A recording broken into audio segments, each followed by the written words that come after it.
Guys, welcome. Thank you. I'm James. I'm hosting this. I'm on the spectrum. That's all right. That's kind of cool.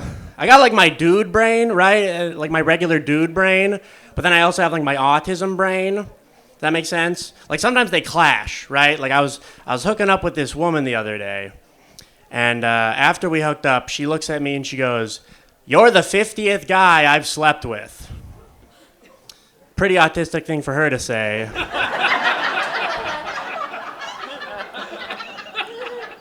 And my dude brain was like, "That's a lot." And my autism brain was like, "That's a nice whole number." Divisible by 5, 10, and 2. Divided in half, you get 25. Take 23 away from that. That's my body count. That's awesome. Pretty cool. I'm on the internet. You guys, any web heads in here, huh? You guys on the internet? I like Facebook, man. Facebook's my favorite. I'm in this giant group on Facebook. And it's just me and then like 1,000 people from my hometown. And I'm in that group to just be a menace. I don't know where you guys stand with messing with people online, but it's one of my hobbies. Cyberbullying is cool, all right? That's my hot take.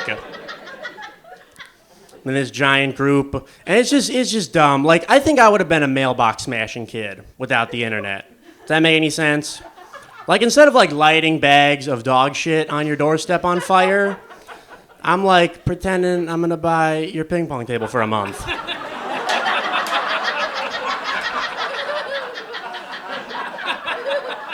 Never really pulling the trigger. I'm asking for more pictures, I ghost you, all right? I told that joke at a show and a guy in the front row stood up, yelled, "Fuck you," and then he left. And I was like, well, that was his ping pong table, I think. That's wild. Coolest thing that happened in this group was a lady posted about Creeping Charlie sighting. She goes, "I saw Creeping Charlie in my backyard. Everybody look out, Creeping Charlie's back." And that's an invasive weed that kills your garden, messes up your plants and flowers, and I know that now. But there was like 3 days where I just thought it was a dude. I thought there was a creep on the loose, you know? I'm like, we're gonna have a witch hunt. I'm riling people up. Yeah, I'm like, I saw him in the park. Everybody's like, let's get him. Then I found out it was a stupid weed, and I was like, dude, I thought kids were in trouble, not your petunias, all right? This is the worst thing you could have posted online. This is boring. Creeping Charlie, not a good name for a plant. That sounds. Can you imagine if we hated dandelions that much? We called them all touchy-tonies. Yeah. There's a crabgrass problem. People are like, we got to kill Grooming Gary.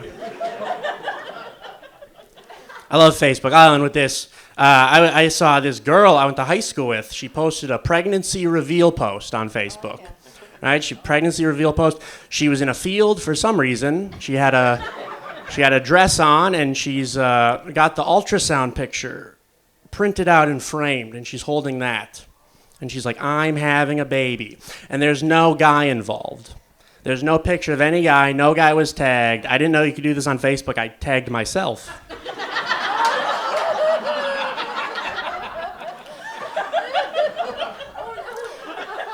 I was like, this will be funny. She blocked me right away. And you can do that.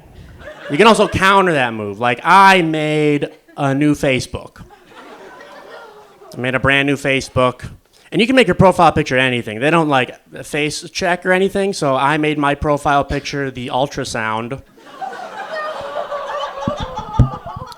And then I found that original post and I commented, hey, unblock my dad, bitch. I'm Jim Stanley. You guys have been fantastic. We're going to keep this going with your first comic on the stage. Give it up for Lucy Zarns, everybody.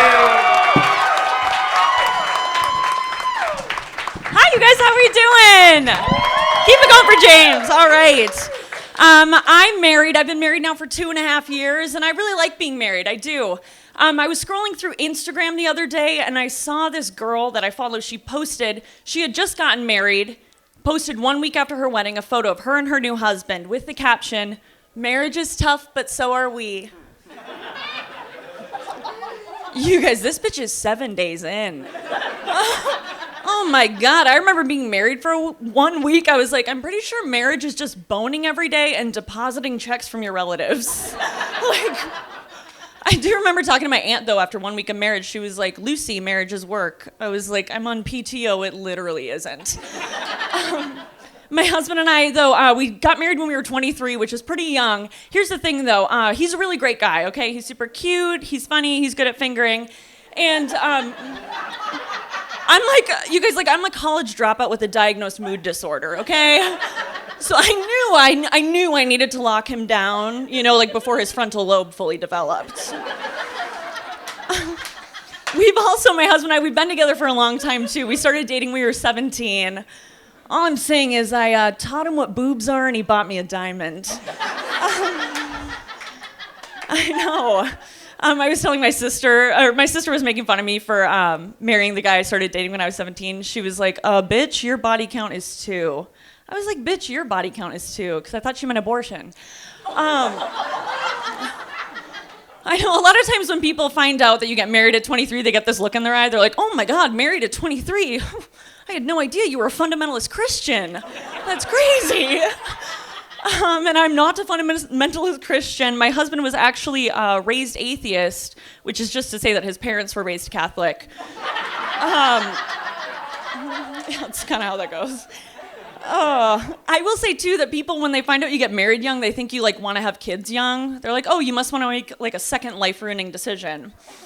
I don't know if I ever want to have kids. I do know I'm currently in no place emotionally to have to, like, share a Go-Gurt, you know? I don't know. And I mean, I didn't, like, get married to repopulate the earth, okay? I got married for lifelong companionship and to live off someone else's income. It's going pretty good. This may surprise you guys, but actually when I was a kid, I was told quite often that I seemed very mature for my age. And it's weird that that was a compliment and not, like, a red flag. Right? All I'm saying is if a child in your life seems to have a pretty thorough grasp on the horrors of adulthood, like, maybe take her to a doctor, you know? Because I don't even think I was that mature for my age. I think I just hit puberty too young and had an undiagnosed mental illness. Like, no one ever bothers to ask themselves, is she mature for her age, or is that just a 9-year-old with depression and tits? Growing up mentally ill wasn't always easy, especially because where I grew up, I went to high school with a lot of kids who were incredibly affluent, dumb as hell, and currently make more money than I ever will in my entire life. And I remember once overhearing this kid who, like, couldn't read, and now he does business. He said to his friend, he's like, oh, hey, Brayden, do you like brunettes or blondes? And his friend's like, oh, well, Brayden, because they're both named Brayden, but it was spelled different. He's like, oh, well, Brayden, blondes have more fun. And then they, like, high-fived and went off to exploit the working class. And as, like, a mentally ill little teen, like, I knew that this brunettes or blondes didn't mean me. Because if you're into blondes, you want to be with someone who's sort of summery and fun, and I kind of look like I've never seen sunshine. You know, my whole aura is very Dickensian. I have less of, like, a resting bitch face and more of, like, the resting face of, like, a stern schoolmistress. You know? No guy's ever, like, talking to his buddy, like, hey, man, do you like brunettes or girls who look like a ghost in a play about a sick orphan? Like, that's my vibe. Anyway, ultimately, to this question of brunettes or blondes, what you are essentially asking is, are you more attracted to a hot girl with brown hair or a hot girl who's so down for anything she'll pour bleach on her scalp? You know? I learned pretty recently, actually, that I was born on what is, like, exactly kind of the cusp between being a millennial and Gen Z. Either way, I mean, I'm never going to own a house. And I learned that kind of the way that we define generations, one of the ways, is by what the big pop culture or news event was when you were coming of age. So for boomers, it was the moon landing. For Gen X, it was the Challenger explosion tragedy. Millennials, obviously, Survivor Season 2 when that guy fell in the fire. 2001. Oh my God, I remember watching that on my TV and being like, this is a moment I will never forget. I'm Lucy Zarns, you guys. Thank you so much.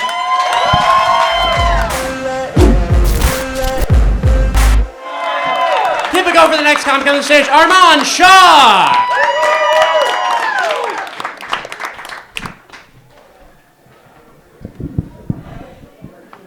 Hi, my name is Arman.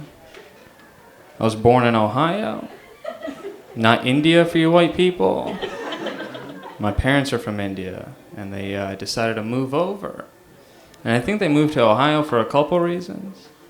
Mainly because Ohio, at least in the 90s, had the two largest cultural organizations, the Cleveland Browns and the Cleveland Indians.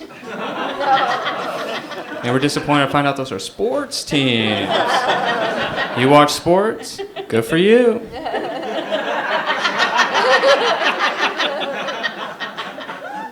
The one thing my dad brought over to this country when he moved was his love of bartering. He loves to haggle. And one of my fondest memories of him growing up was him bartering at Best Buy, and he got the deal. It's already the Best Buy. How'd he get the Better Buy? We were in Mexico a few years ago, and he asked me, what do you want as a souvenir?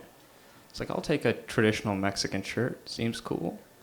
So he went up to the merchant, and he was like, how much is it? And the merchant said, $75.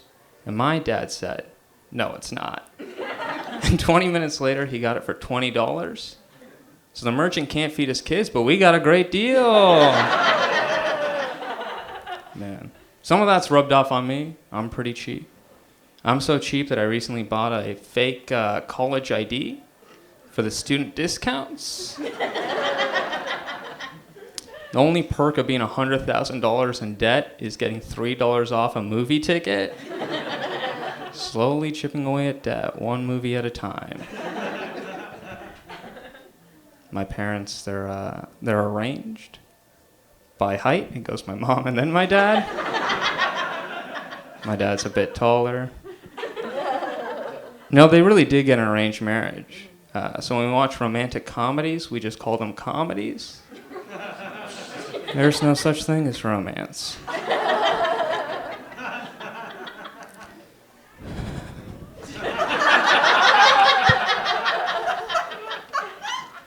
My parents, they're getting older.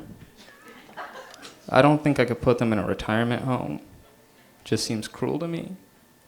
I'm just gonna put them down. My dad's got 2 years left. He's almost 60. It's a good age to die, sir. More about my family. I have a brother and sister. They're twins, which means one of them's a mistake. No one wants to. It's the worst buy one, get one free deal. Even my dad's like, that's a terrible deal, right?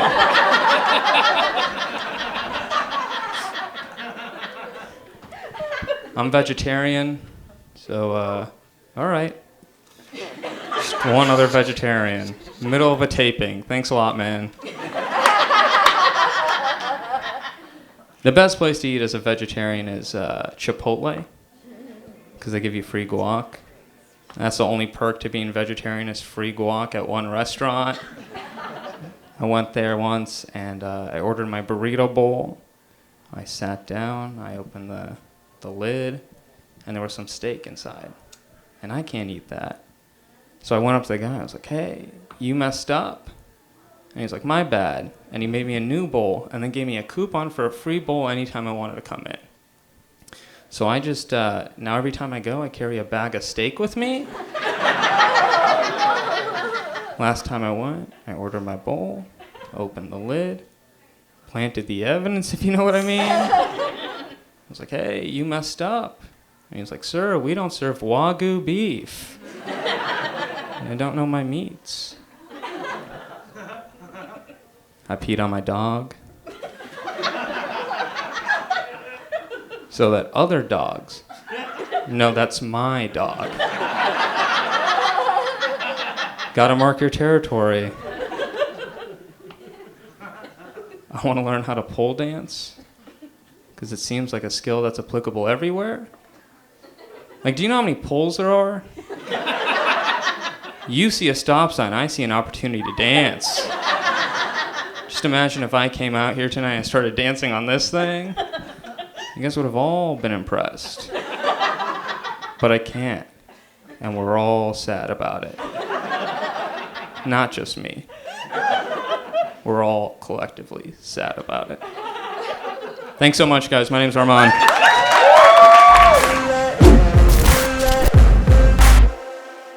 Your final comment coming up to the stage. Give it up for Aiden McCluskey.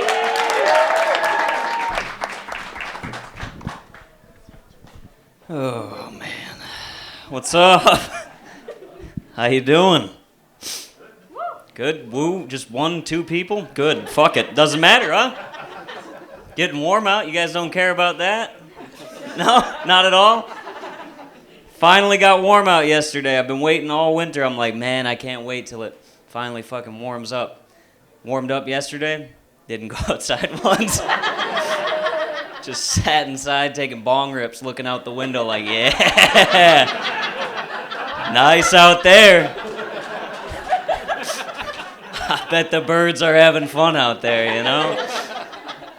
Now it's fucking cold again, man. It's like the kind of cold that, like, reminds me I'm from the Midwest. Just has me involuntarily saying shit when I go outside. Like, holy cow. Yeah. Like, I lived in Las Vegas for a little while. Thought I lost all of that speak, and I came out of a speedway this morning, and I was like, jeepers, it's cold out here. Wouldn't be so bad without the wind. Where the fuck did that come from? Oh, man. It's supposed to snow tonight, too? Awesome. That's great. Can't wait. I gotta drive home tomorrow in that fucking shithole. God damn it. I'm from a small town in Wisconsin, like 2 hours south of here. That's right. I'm doing some localization on a fucking national taping. It doesn't fucking matter, you know? It's accessible to the world, but we know where we are. That's what counts. 2 hours south of here, and I drive down pretty often to, like, go and see my family and stuff like that. And driving down, I take the interstate, and I see all these, like, road signs and stuff. And my favorite road sign is taxi, $26. DUI, $10,000. And it's like, ooh. Uh-oh, you know. That's great. If you can get a fucking taxi where you live, you know. Like, where I'm from, there's no taxi. There's no fucking Uber. It was just assumed that between the hours of, like, 10 and 2:30, there's going to be a lot of drunk motherfuckers on the road. I mean, even the cop knows what's going on. He just sits behind the station, you know? He's like, I don't really feel like giving my neighbor a ticket tonight, you know?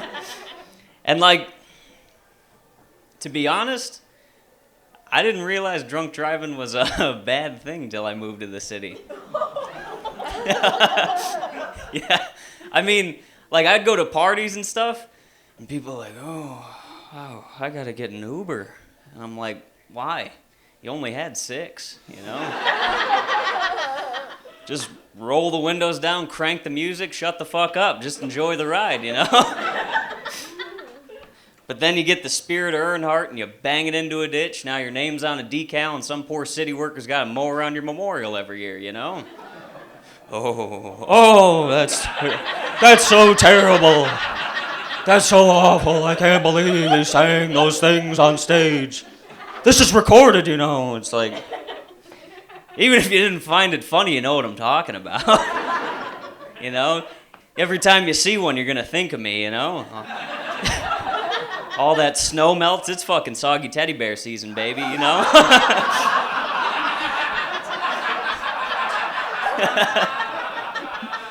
Just a weathered cross and a soggy teddy bear.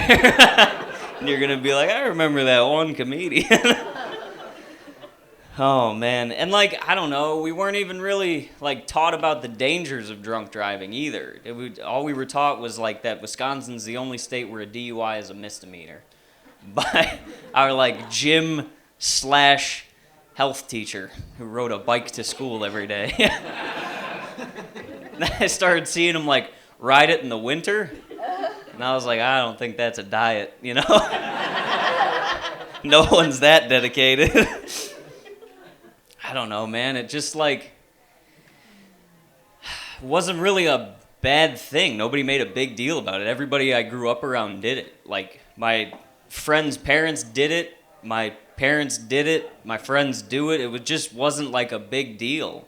And, like, I remember, like, when I was 9 years old, I went to the bar with my dad, and we closed the bar down, 2:30, we walk out, climb in the cab of his truck, and before we leave, he like looks at me and he gives me like that dead 25 Busch Light eyes looking at me.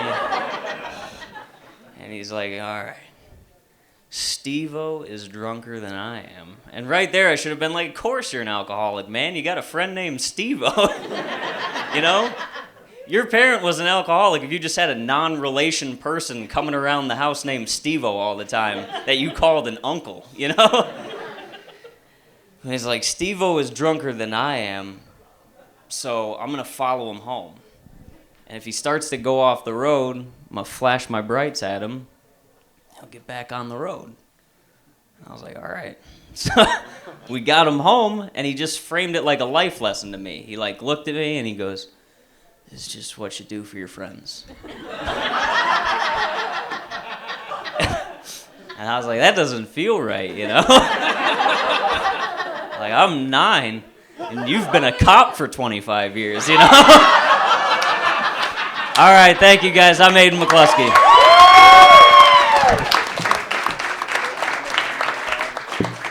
Wow, give it up for Aiden, give it up for Arman, Lucy. Guys, give it up for yourselves for coming out. We're Stand Up Raw on all social media, Facebook, Instagram. Have a good night. Thank you so much. Give me a second, I'm trying to select the appropriate weapon. Watch where you stepping, them snakes all around, you know they connected. When I was a kid, my grandmama told me I can't go to heaven, so I stopped praying and asking for blessings and started preparing for my Armageddon. Got nothing to lose, I'm all in. Walking the edge, don't fall in. Enough of the lies, don't apologize. I don't understand, are you foreign? This is the place, this is the site. Grab all your people and log in. I'm waiting, don't care how long it's gonna take. Watching and waiting for that first mistake. Don't come up missing, don't get it twisted. I'm not Rihanna, but boy, you a gunner, you right on my hit list.